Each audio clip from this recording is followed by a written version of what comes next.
EP 2ออกแบบร้านกาแฟหลังจาก EP ที่1เราได้มีการสเก็ตดีไซน์เนาะออกแบบเบื้องต้นหาแนวความคิดในการออกแบบ EP 2นี้จานจอบก็ได้มาพัฒนาแบบหลังจากที่เป็นลมลูกค้าเลยเนาะแก้จนกว่าจะพอใจ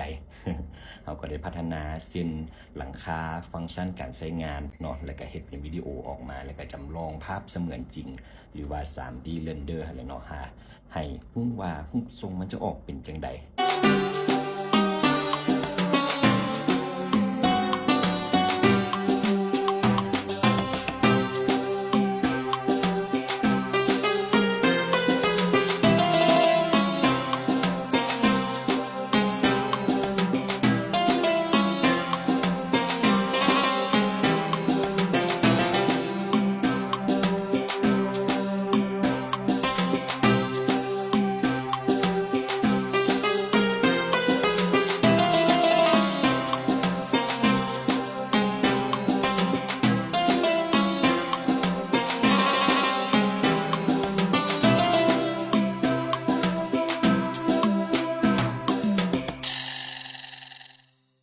จานจบก็ได้ไปนำเสนอลูกค้าเลยเนาะลูกค้าเพิ่นบอกว่างามหลายแต่ว่าเพิ่นอยากปรับคอนเซปต์หน่อยนึงเพิ่นอยากเอาระเบียงทางนอกนะเข้าไปทางในเพราะว่าประเทศลาวร้อนเนาะแล้วก็จะเฮ็ดเป็นซันลอยทางใน